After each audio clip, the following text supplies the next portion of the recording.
I'm going to take some time to clean up my reputation because I done got a couple of hits in my inbox. And I'm just chilling.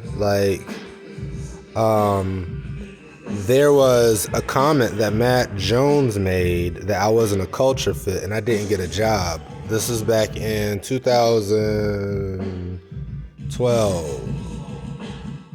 2012, maybe 2012. This is the year Coral was born. And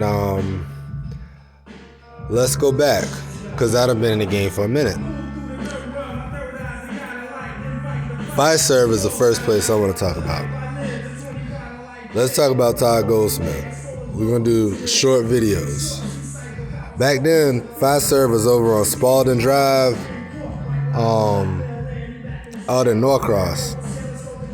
And this was 2000. I worked at Fiserv from 2003 to the fall of 2005. I had just moved out here from Tucson, Arizona. It was my second year of marriage with Erica. And we were in Jehovah's Witnesses still at that time. He would drop little shits like, he's watching Dilbert, reading Dilbert over there. But Todd's always been an asshole. And he's probably still an asshole. But the reason I left that job was underpaid. I was making 33. They started me at 33,000. I was hired via Matrix Resources. It was Kevin Harry and Kelly Gardner, and it was cool back then because they take you out to dinner and shit. Like these casual dining places, kind of like the places where people threaten you with nooses, like Branch and Barrel. That kind of shit.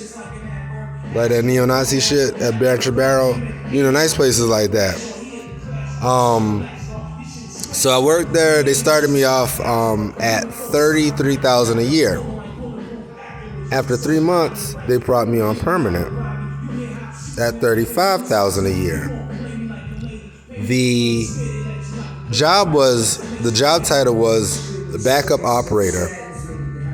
I assisted in operating the backup machines, like the tape robots and shit. Alan Hatch and Daniel King were mentoring me at that time. I was real young. So Alan helped me write the script. Alan wrote the bulk of the script. Alan writes script fast as fuck. And I modified that script. I maintained the script after that. It was a corn shell script to operate the storage tech robot. And, I'm living in a ghetto-ass apartment in Decatur. Oak Tree Apartments. So I'm leaving Erica at home. And I'm walking, at first the job was downtown in the Federal Reserve Bank building, some shit like that. And I remember my friend Rochelle from the Kingdom Hall. Beautiful big girl from Decatur.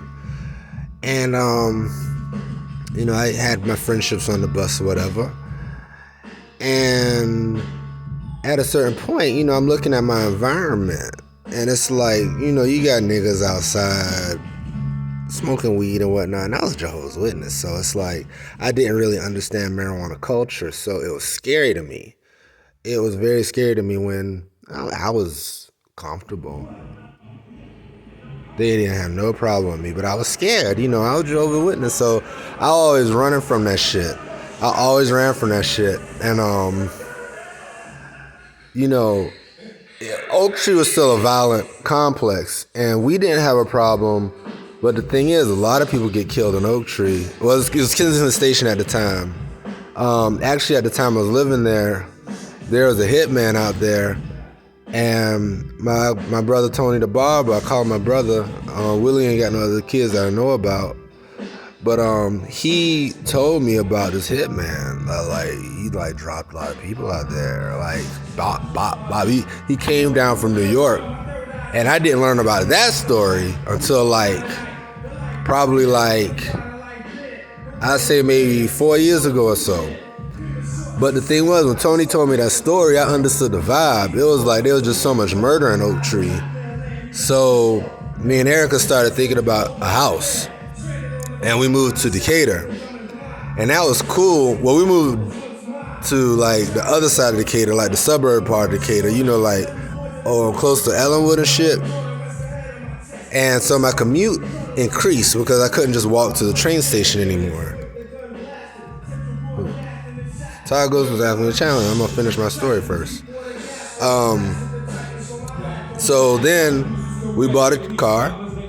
We bought a Nissan Altima. My uncle bought the car. And they had a high-ass car payment. It was $500, $512 a month. Too much money. But Erica was like, I don't want another used car because we had like an old-ass Cutlass. It was a solid car, but we didn't take care of it, which was out of character for me, but that marriage was so distracting and we were so new at it. Like, I dropped the ball and the engine just started knocking. So, I want some more money. But I didn't think about it because it was so much money to me at the time. But then I said, how much is a job worth? And the common going rate was $60,000. Like, yo, Todd, can I get a raise? And, it was like, no. So I got another job. And I did have one fuck up there. I lost the tape. And somebody needed a file pulled back. And Todd got on me about it. And he let me keep my job. And I was grateful. And I'm still grateful for that. But I left Fiserv because it wasn't enough money. The commute was too harsh. And that was really it. I liked working with Fanshawe. And Todd annoyed the shit out of me talking about Blackie and Clark Gable's boat. I'm like, man, some people like I'm always called unprofessional, but that shit was stupid as fuck. And it made me uncomfortable. So it's like, I bottled up. It's like, I ain't want to talk to his ass no more. And I was young. I didn't know how to address shit like that. But now, I'm more mature. So I can handle a lot of things like that easily. But when you at a ghetto-ass place like Branch and Barrel, it don't work like that. So let me let Todd speak because he's a channeler and I can channel him. This is Todd Goldsmith. Understand, I know I was an asshole, but you almost got me fired when you lost that tape. You were too busy listening to music, in my opinion. You're a DJ, so I understand, but understand when you make mistakes, other people's jobs are at stake, other people's families are at risk. So understand when you take a piss on me, there's the other side of the story. Thank you for channeling me. You were underpaid. I was underpaid. Everyone was underpaid. So we understand that you left to get a bigger salary, but you left at the last minute. But I do understand that my attitude had a lot to do with it. Just like that, you channel Todd Goldsmith, and we all know that that's what happened. Alan has something to say too. I lied a lot for you because you forgot to do things often.